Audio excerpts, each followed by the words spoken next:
एक दौर था जो बुजुर्ग लोग थे, यदि वे कहीं जाते थे और सामने से कोई युवा आता था तो युवा रास्ता बदल देता था।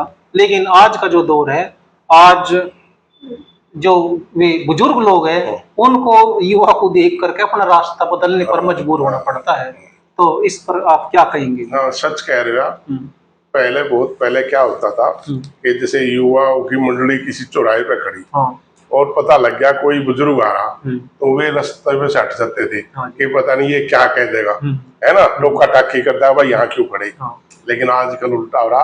आजकल जहाँ युवा खड़े, कोई बुजुर्ग आ रहा, उन्हें देख ले तो वो बुजुर्ग अपना रास्ता पलट देख, पता नहीं तेरे पे ये क्या कटाक्ष कर देंगे। तो ये बहुत बदलाव ये आ रहा है बहुत, और इसका सबसे बड़ा कारण है नशा इत्यादि कुर्तियां। हाँ, ये सबसे बड़ा कारण है। हाँ जी।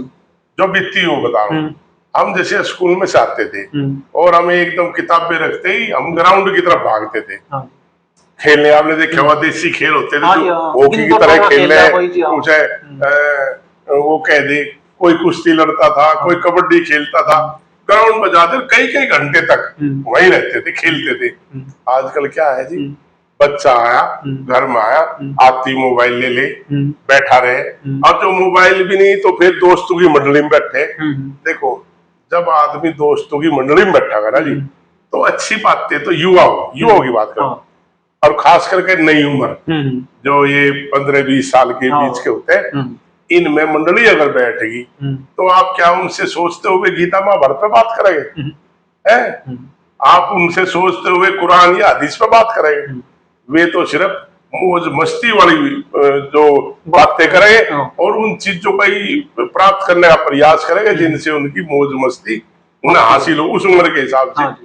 तो सबसे बड़ा कारण ये है, होना ये चाहिए, सरकार को भी ऐसा एक कानून लाना चाहिए, समाज को भी इस तरह का दबाव बनाना चाहिए कि हर बच्चा खेल ग्राउंड में, चाहे वो खिलाड़ी मत बनो, खिलाड़ी नहीं बनाना तो वो वैज्ञानिक है, बनाना तो वो प्रोफेसर है, लेकिन खेल के ग्राउंड में 2-3 घंटे उसके हर अर्थ में जाने चाहिए।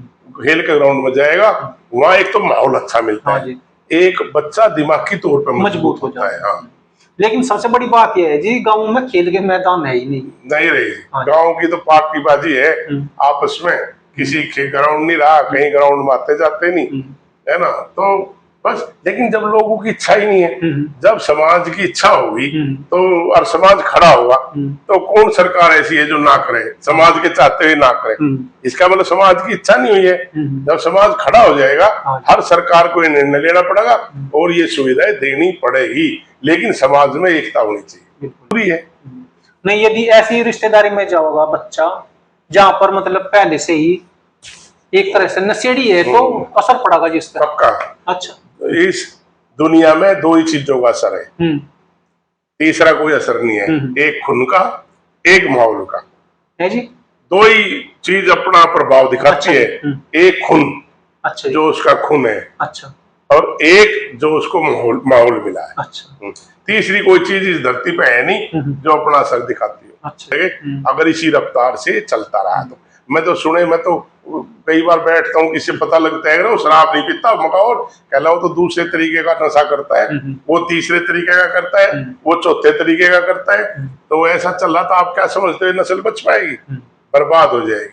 जानकार तो यहाँ तक कहते हैं जी कि यदि नशा इसी तरह से बढ़ता रहा तो भविष्य में बच्चे भी कहीं कहीं पैदा होकर। सच कह रहे हो आप। सबसे ज्यादा प्रभाव जो पड़ता है इन नशे जैसी कुर्तियों का, वो इस पे ही पड़ता है कि आगे चल के मुझे लगता है कि अगर 50-100 साल ऐसे ही चल गया तो 50 में ही हो जाए। हाँ, तो ऐसा हो जाएगा कि पता लगेगा आज तो भाई 50 साल दूर एक बच्चा हुआ है और ठीक ठाक है।